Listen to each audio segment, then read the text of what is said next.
इसलिए इतने सारे बिल निकाल दिए कि जिसके 5 लाख का बिल है उसका सेटलमेंट 1.5 लाख रुपए में होगा, 1-1 लाख रुपए में होगा। हेलो फ्रेंड्स, स्वागत है आपका हमारे यूट्यूब चैनल पर। इस वीडियो में हम एक ऐसे विधायक के बारे में बात करने वाले हैं जो हर समय लोगों की मदद के लिए तैयार रहते हैं। हम बात कर रहे हैं राज्य मंत्री और हिंडोली बूंदी राजस्थान से विधायक अशोक चांदना की।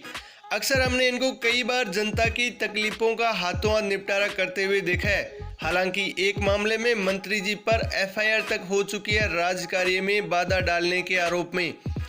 आगे देखिए अशोक चांदना की कुछ वीडियो क्लिप जिसमें वो कलेक्टर तक को फटकार लगाते हुए नजर आ रहे हैं। इसलिए इतने सारे बिल निकाल दिए कि जिसके 5 लाख का बिल है उसका सेटलमेंट 1.5 लाख रुपए में होगा, 1-1 लाख रुपए में होगा।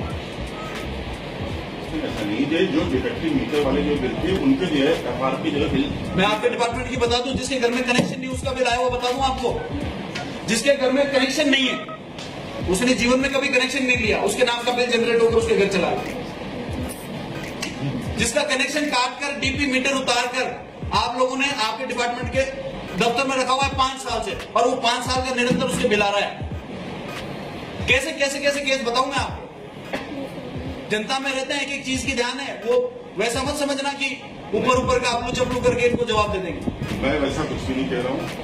जिस उपभोक्ता का कोई कनेक्शन नहीं है आप उसका बिल जनरेट कर रहे हैं। जिस उपभोक्ता का आपने 3 साल से कनेक्शन काट रखा है, उस 3 साल के अंदर 3 साल पहले कनेक्शन कटा और आज जुड़ा, इसके बीच का उसका बिल कैसे आया?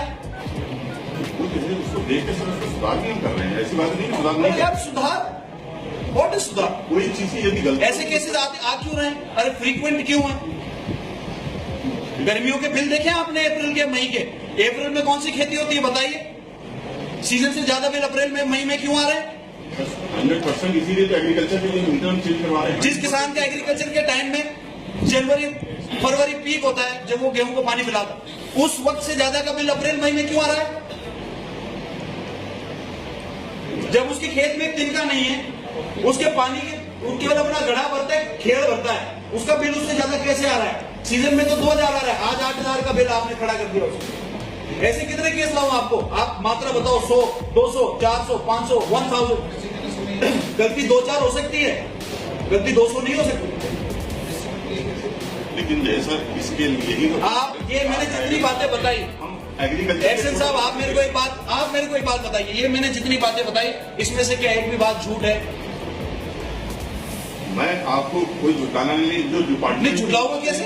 मैं जो हूँ वो मेरे पास तो सारा रिकॉर्ड पड़ा हुआ है, झुटलाओगे कैसे? झुटाने, लेकिन जो है हम उसमें लगातार सुधार। फिर आप जिले में बैठे और आपकी नोटिस में इतने दिनों में आ रहा है, ऐसे कैसे काम चलेगा?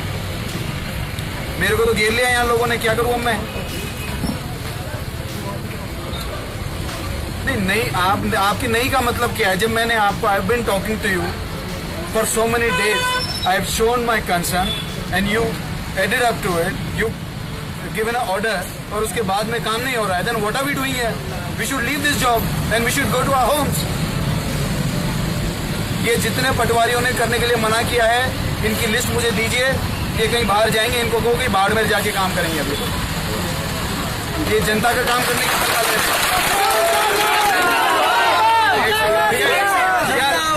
का काम की बात कर रहे थे, रुक जाओ 2 मिनट। आज की तारीख में अगर ये चालू नहीं हुआ तो ये सारे पटवारी बाड़मेर जैसलमेर जाएंगे, इनको कह दो। और ये आज के बाद यहाँ नेतागिरी एक ही आदमी करेगा, वो मैं हूँ, और दूसरे नेतागिरी करी तो उसको मैं बता दूंगा। और and I don't want to be in this kind of embarrassed situation again. Please जजन साहब, उनसे पूछो किसको काम करना है, नहीं करना, लिस्ट बना के दो। रात को ऑर्डर निकालता हूँ, सालों को भगाता हूँ। यहाँ कोई दादागिरी चलेगी क्या यहाँ पर?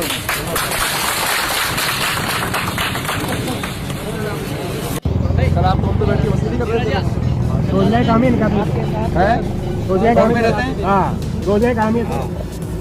ओम प्रकाश जी, टोल में नौकरी लगा दूंगा पुलिस की। 100 रुपये लेते हो, 200 रुपये लेते हो गरीब। 100 रुपये जो लेते हो ना गरीबों से, रोज पता लग गया कि यहाँ कोई वसूली हुई है अवैध इन लोगों से, तो नौकरी खराब करना है। 150 रुपये के चक्कर में जिंदगी भर की नौकरी खराब हो जाएगी। ठीक है, ये मेरी आखिरी वार्निंग की समझ में ना। नहीं वो अरे साहब वो टोपी में बैठा ये तुम्हारे हाईवे वाला कह रहा है ऐसे क्या करे हो जाएगा लिया उसने क्या करे ये कोई चौकी वाला की आने के बाद निकल गया बुला लो शादी करता बुला लो तो बुला रहे तो शादी करता भैया उसको क्या प्रॉब्लम है झूठ बोलता है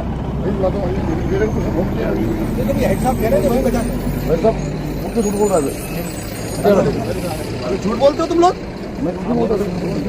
कैसे बोल रहे हो ये कह रहे हो वहां पर बैठा हुआ है इतना बड़ा लाड साहब हो गया वो हेलो हाँ साहब क्यों यहाँ के भी आए आप जब कभी हमला था सर आप तो बैठ के मस्ती कर रहे थे रोज काम ही है रोज काम में रहते हैं हाँ रोज काम ही ओम प्रकाश जी टोल में नौकरी लगा दूंगा पुलिस की 100 रुपए लेते हो 200 रुपए लेते हो 100 रुपए जो लेते हो ना गरीबों से रोज पता लग गया कि यहाँ कोई वसूली हुई है अवैध इन लोगों से तो नौकरी खराब कर दूँ 150 रुपए के चक्कर में जिंदगी भर की नौकरी खराब हो जाएगी ठीक है ये मेरी आखिरी वार्निंग की समझ लेना उन्होंने 20 दिन पहले मेरी गाड़ी रोकी थी तब भी मैंने पत्र लिखा एसडीएम साहब कि गांव के लोगों में रोष है आप इस बैरिकेड को हटाइए किसी भी नियम प्रावधान के तहत तो बैरिकेड वहां लग नहीं सकती गांव की रोड है वहां से ट्रैक्टर ट्रॉली नहीं निकलती अपनी ट्रॉली लेकर कहां जाए आज मेरे सामने वो सब गांव के लोगों ने मिला के उसको उखाड़ के रख दिया साइड में आपके थानेदार जी को हमने वहां पर बुलाया हमने कहा साहब ये बैरिकेड किसकी परमिशन से है यहां पर एक महिला और बच्चे की जान चली गई इसको आप कस्टडी में ले लीजिए वो कहते हैं मैं कस्टडी में नहीं लूंगा इसका मतलब कि वो उन गांव वालों के ऊपर और हमारे ऊपर चोरी का मुकदमा दर्ज करेंगे क्यों टोल वाले कहेंगे हमारे लोहे का टुकड़ा जो है वो यहां से तोड़ कर ले गए और उसके बाद में वो इस तैयारी में है कि ये चोरी का मुकदमा दर्ज करे लोहे के टुकड़े का जो कि वो डिंडोली थाने के बाहर पड़ा हुआ क्या चाहता है आपका ड्यूटी लोगों को जान से मारना चाहता है इतना बड़ा दबंग है और क्या हो जाएगा साहब अगर अपनी को उतर गए लोग तो एक और मुकदमा हो जाएगा राजकार्य में बाधा का फिर उनके लेवल्स को आप टेस्ट मत कीजिए ना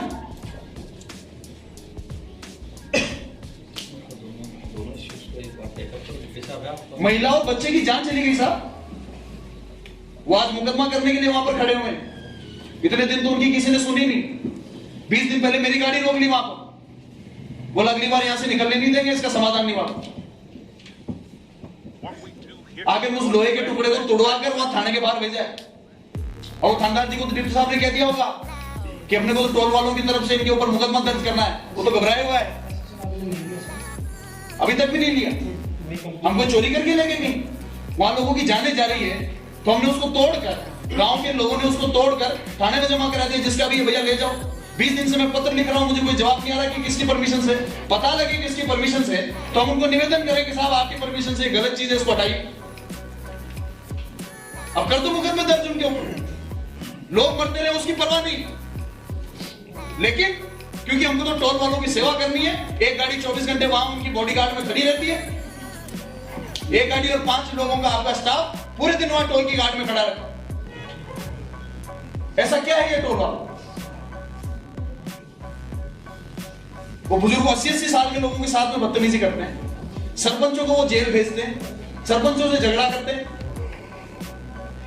उस आदमी को सस्पेंड किया तो आपने बहाल कर दिया सर चीफ साहब ने आदेश दिया क्यों सर साहब ने कहा था कि भाई इसको कौन से साहब ने कहा उस पीटर पे नहीं लगा झापड़ दूंगा सर फुटबॉल बना दूंगा तेरी निवेदन तो सुने वो खून पी रहा है लोगों के 1000 2-2000 रुपए की पूरे गांव से उसकी शिकायत है यहीं साहब सामने सर मैंने उस पीटर पे तो लगाया ही नहीं वहाँ क्या आदेश देंगे साहब आदेश जो आदमी सस्पेंड है मेरे से भी ना पूछे उसको बहाल कैसे किया पहले ये बता सर ये तो सर मेरे को तो निर्देश झापड़ देके मार दूंगा यहीं पे तो सुने सर निवेदन तेरे निवेदन की मैंने उस पीटर पे नहीं लगाया साहब उसको तो दूसरे पीटर पे लगाया तो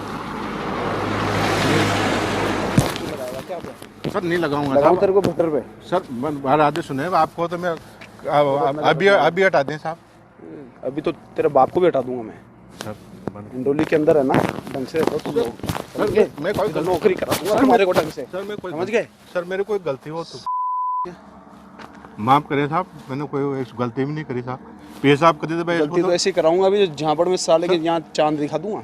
सर पीए साहब कर देते तो मैं उसको इंडो पब्लिक लेकर का खून पी दलाली लेते हो नीचे से। सर मैं निवेदन करे मैंने कोई सर दलाली लेते हो नीचे से। सर, माफ वो करें, पैसे सर। लेता है वहाँ पर। सर पब्लिक का खून पी रखा है उसने। सर माफ करें साहब, मैंने आपको तो साहब यहीं बैठे हैं साहब, अभी ऑर्डर निकाल के आपको तुम्हारे साहब के हस्ते से जब पब्लिक वहाँ पर भ्रष्टाचार की रिपोर्ट कर रही है, वो सस्पेंड हो रहा है, तुम लोग उसको 2 दिन में कंटिन्यू कर रहे हो। इस तरह से काम करते हो तुम लोग। निवेदन सुने साहब, मीटिंग में जैसे साहब वो चीफ साहब आए थे। ऐसी साहब चीफ साहब तेरी ऐसी की तैसी तरह की। सर माफ करें साहब, माफ करें साहब, आपको तो अभी एस साहब यहीं आदेश करके आपको तो विंडो तुमने मेरे से बिना पूछे किया कैसे? वो पब्लिक की शिकायत थी, मैंने शिकायत करी, मेरा दुश्मन है वो? सर वो आप नहीं, मेरा निजी दुश्मन है। सर मैं तुम माफी जो लोगों में क्या मैसेज देना चाहते सर, हो कि मैं- चोरी जारी रहेगी? वो जो आदमी एक कनेक्शन लगाने के 1000 रुपए ले रहा सर, मैं है, ये चोरी चालू रहेगी मेरे समय सर में? मैं माफी चाहता हूँ चोरों सर, मैं दलाली लेते हो नीचे से, माफी चाहता हूँ साहब, चोरों को पनपाते हो तुम लोग। मैं माफी चाहता हूँ साहब, माफ कर दूंगा अभी 1 मिनट में। सर माफी चाहता हूँ साहब, आपको तो अभी आपको तो इंडोले से बाहर जाम के तुरंत कर देंगे साहब। आपके सामने कितने लोगों ने शिकायत करी उस दिन? फिर कैसे बहाल हो गया वापस वो?